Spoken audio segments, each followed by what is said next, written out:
Hoy se cumple un aniversario más del fallecimiento del señor Carlos Marx, creador del socialismo científico, más popularmente conocido como marxismo, y que ha congregado a lo largo de los últimos 100 y pico de años una inmensa cantidad de admiradores y una inmensa cantidad de detractores. Los detractores, por lo general, son los tipos que tienen mucha plata o algo de plata, y los admiradores, por lo general, son ciertos sectores del pueblo, de los pueblos en todos los países del mundo. Carlitos Marx nació el 5 de mayo de 1818 en la ciudad de Treveris, en la Renania, en Alemania, gobernada por un emperador, por una clase noble y por una oligarquía y una burguesía muy poderosa, una de las más poderosas de la Europa de aquel entonces. En ese momento, cuando Carlos Marx comienza a estudiar, va a la facultad a estudiar su carrera de abogado, la idea predominante en el mundo político y filosófico, no solo en Alemania, sino en toda Europa y en algunas partes de Estados Unidos también, del naciente Estados Unidos, era la idea de un señor llamado Hegel. Friedrich Hegel había sido profesor en la Universidad de Berlín y era el filósofo más importante de la época. ¿Qué decía Hegel? Hegel decía que la historia es el resultado de las grandes ideas y que las grandes ideas son el resultado de los grandes hombres. Es decir, hay grandes hombres que tienen grandes ideas y esas grandes ideas son las que mueven la historia.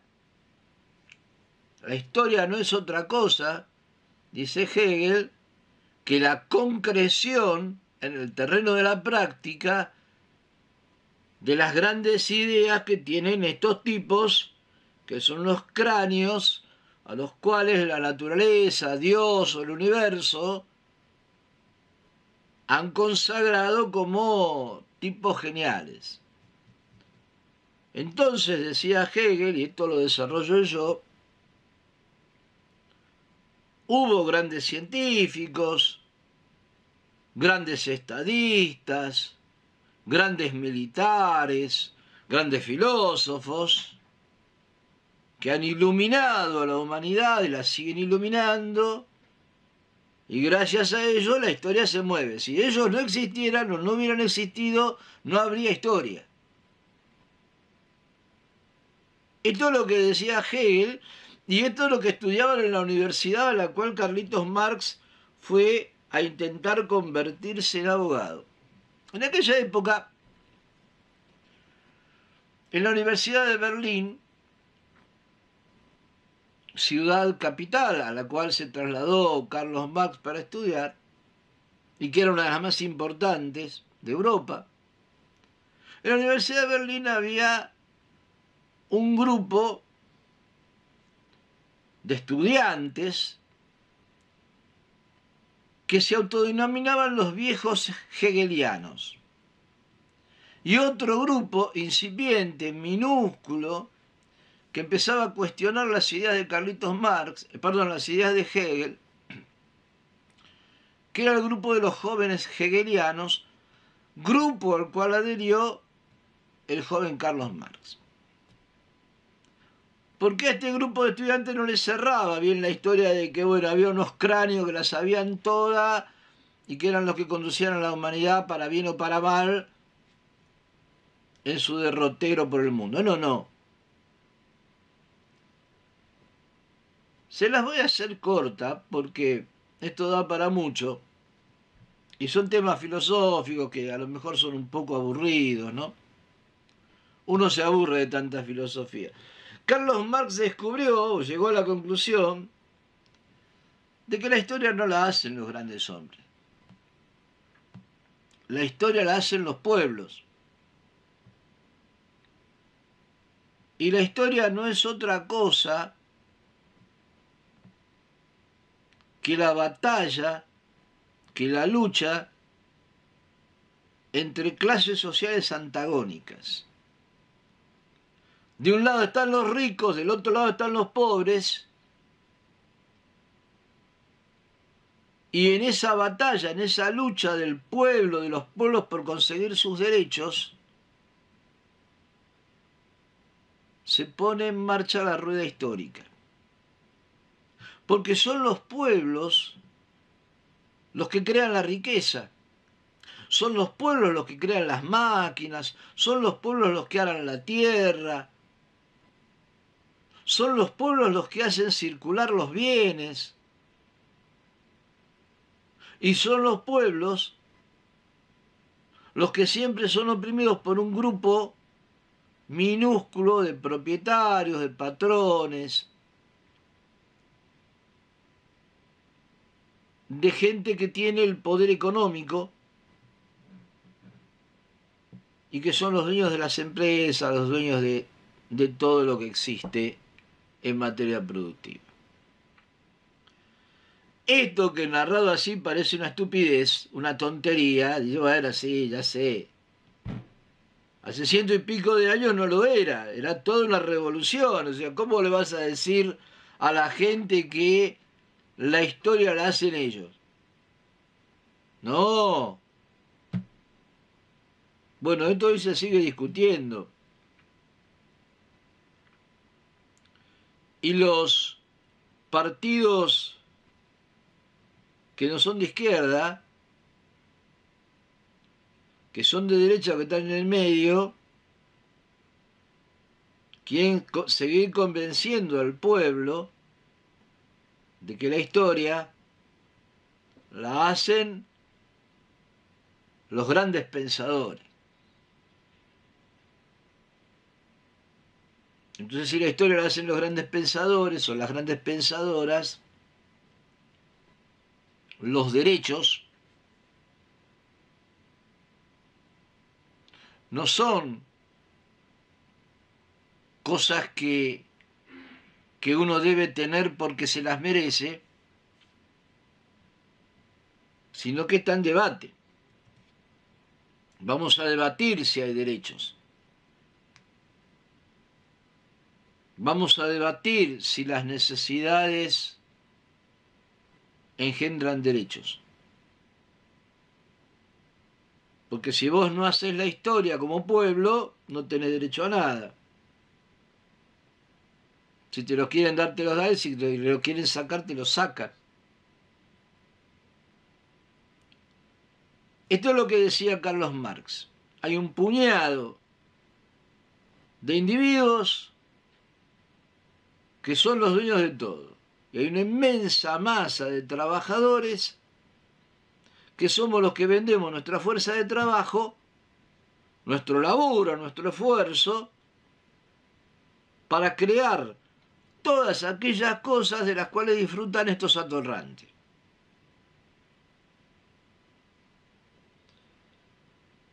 Si nosotros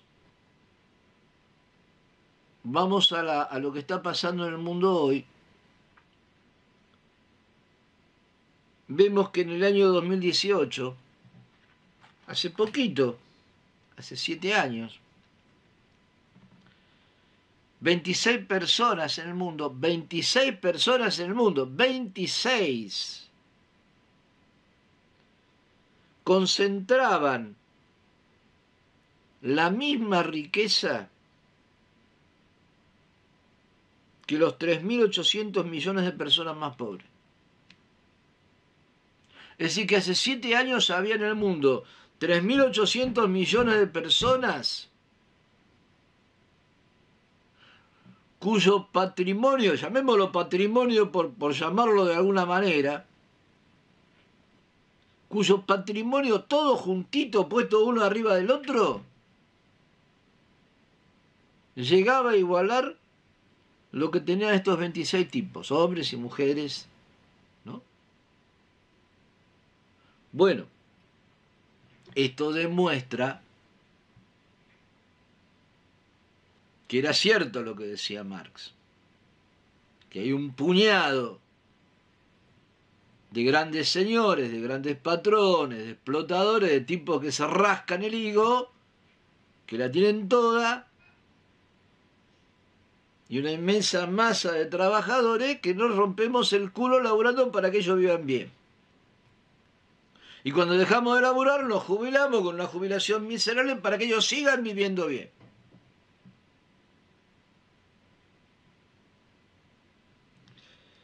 En mayo de 2024, o sea, hace poco menos de un año, había en la República Argentina 502.385 empresas registradas. En 2023 eran 507.708.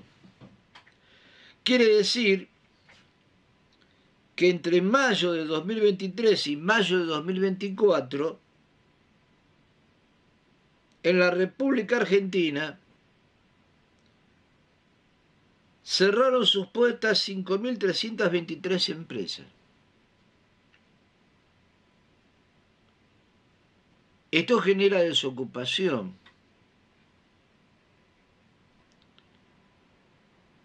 Carlos Marx analizó, entre otras cosas, el problema de la desocupación.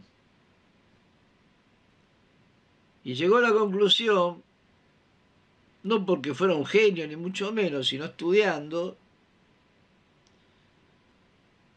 de que la desocupación es generalmente el producto de la acumulación de la riqueza en pocas manos. Hay unas pocas empresas que van acaparando mercados, van comprando empresas más chicas, van generando las condiciones económicas para que las pequeñas y medianas empresas no puedan sobrevivir, se quedan con ese mercado o lo destruyen, y entonces cierran las fábricas y generan desocupación. La desocupación y el cierre de empresas es un fenómeno típico del capitalismo y que tiene que ver con la acumulación de riquezas y de mercados en pocas manos. Hay pocas empresas que van avanzando sobre el mercado interno, que se van apropiando de otras empresas o que van creando condiciones económicas, como dije recién, para que a esas pymes se les haga insoportable la existencia económica y tengan que cerrar. Y este es el proceso que se está dando en la República Argentina, pero fundamentalmente a partir del embate de Javier Milei y compañía contra las empresas estatales y contra los organismos estatales. El Estado, para los capitalistas de hoy, es el gran enemigo. Y esto ya lo decía Carlos Marx hace 100 y pico de años. Capitalismo y Estado son bastante incompatibles. El 2% de las empresas, el 2%, solamente el 2% de las empresas de la República Argentina tiene más de 100 trabajadores. El 2%. Quiere decir que el 98% de las empresas de la República Argentina son pymes. Dentro de ese universo del 2% de las empresas, hay algunas como Techin, que tiene 20.000 trabajadores. 20.000. O algunas como Toyota, como Arcor, que tienen miles y miles de trabajadores. La empresa más grande en cantidad de empleos registrados es Mercado Libre. Y Mercado Libre está acaparando de manera descomunal todo lo que es el flujo de las mercaderías, el movimiento de la mercadería a nivel nacional e internacional. Es uno de los grandes monopolios que manejan la economía de nuestro país. Este es otro elemento que el señor Vladimir Ilich Ulyanov, más conocido en el barrio como Lenin, aclaró a principios del siglo XX. El capitalismo ha entrado en una nueva fase, que es la fase del monopolio, en donde grandes compañías multinacionales producen de todo, se quedan con los mercados, destruyen a las pequeñas y medianas empresas y van concentrando la producción de todo lo que puede ser producido. Entonces vos tenés en la República Argentina que hay un puñado de grandes monopolios en la alimentación,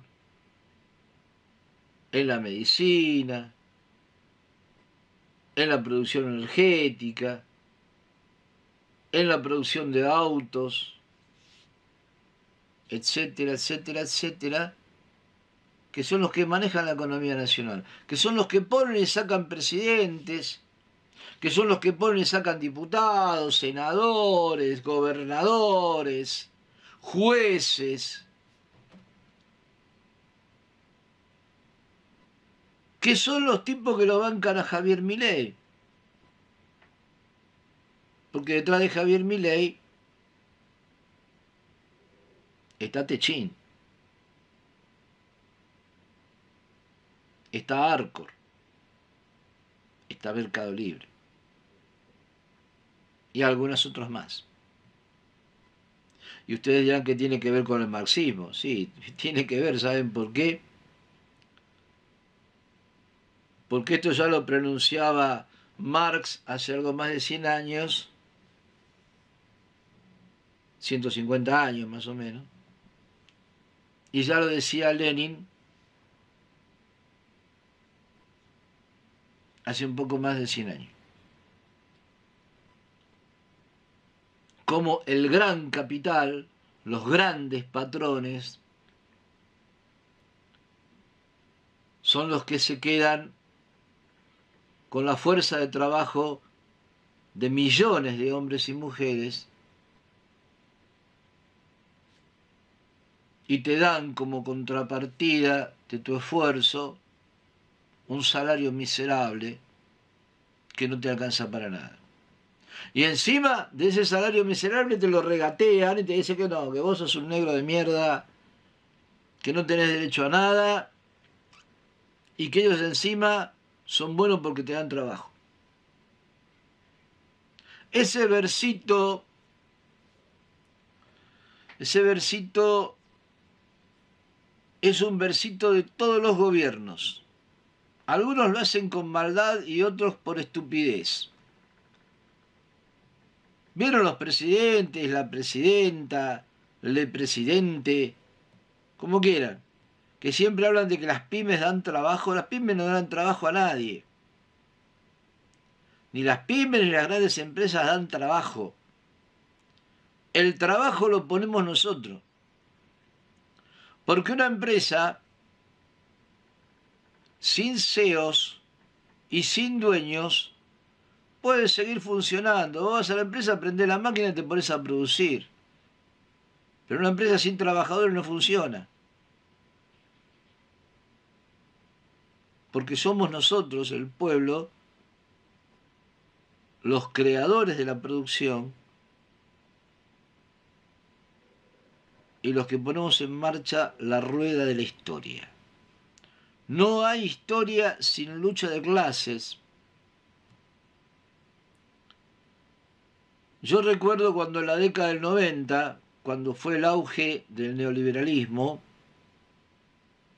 cuando subió a la presidencia de nuestro país un señor llamado Carlos Saúl Menem, había dando vueltas por el mundo un tal Francis Fukuyama, que ante la caída del muro de Berlín y ante el derrumbe de lo que se llamó la Unión Soviética, decía que se había acabado la historia, que se había acabado la lucha de clases porque el socialismo había sido derrotado para siempre, jamás, y nunca volvería a renacer. Y entonces, como se había acabado el socialismo, eso decía él, se había acabado la historia, ya no había más historia. Bueno, parece ser que no fue tan así, porque ese imperialismo norteamericano que se pavoneaba en la década del 90, agitando la banderita de la caída del socialismo, y que pretendió erigirse en único dueño del mundo, hoy está sufriendo un proceso en el cual ya nos estamos dando cuenta que no es la única potencia que se quiere quedar o que se va a quedar con todos los mercados. Le han surgido enemigos como Rusia, como China, como los BRICS, y ya creo que todos nos dimos cuenta de que el viejo imperialismo norteamericano se las está viendo en figuritas para imponer su voluntad. La derrota que está sufriendo en la guerra de Ucrania es más que evidente. Carlos Marx le dio al mundo una teoría política para interpretarlo, pero no solo para interpretarlo, sino para transformarlo. Porque la principal enseñanza del marxismo es que los pueblos somos los hacedores de la historia y somos los que tenemos derecho a todo.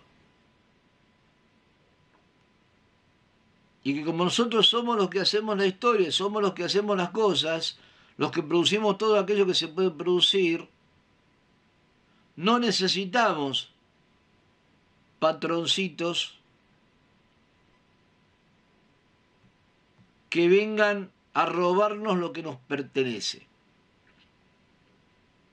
Yo recuerdo, y con esto quiero ir cerrando, en la crisis del 2001,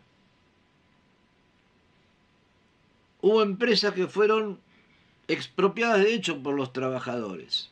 Empresas como Bruckmann, por ejemplo, ¿se acuerdan de Bruckmann? La textil, en donde el dueño de Bruckmann se fue, dejando a las empleadas sin sueldo, les debía como 3, 4 meses de sueldo, el tipo se rajó y las obreras se hicieron cargo de la fábrica. Y pusieron la fábrica a trabajar. Y durante mucho tiempo, la fábrica Bruckmann produjo y vendió, transformada en cooperativa. Así surgieron varias cooperativas. Sanón, Grisinópoli, un montón de empresas que lo que probaban era que los trabajadores organizados en cooperativas podían hacer funcionar las máquinas, podían producir lo que se seguía produciendo. Ahí lo que empezó a fallar fue el tema del Estado. El Estado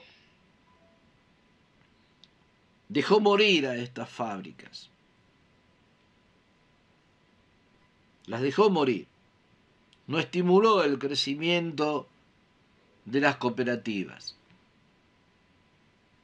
Claro, porque los trabajadores no teníamos el control del Estado. Pero va a llegar el día en que esos procesos se repitan y se magnifiquen, y en donde los grandes monopolios que manejan este país dejen de existir o pasen a manos del pueblo. Ese día, el viejo sueño de Carlos Marx se va a hacer realidad en nuestro país. Como se hizo realidad en Rusia transformada en Unión Soviética, como se hizo realidad en China, como se hizo realidad en Cuba. Procesos que han sido eliminados o están en franca decadencia. Pero así como en un momento se probó que el marxismo no es una utopía, sino una realidad posible, también se está probando para miles de millones de personas en el mundo que este capitalismo asesino, genocida, embriagador y delirante no puede seguir existiendo y que debe ser transformado en otra cosa, en algo que tenga que ver con la dignidad humana y no con la acumulación de ganancias a cualquier precio.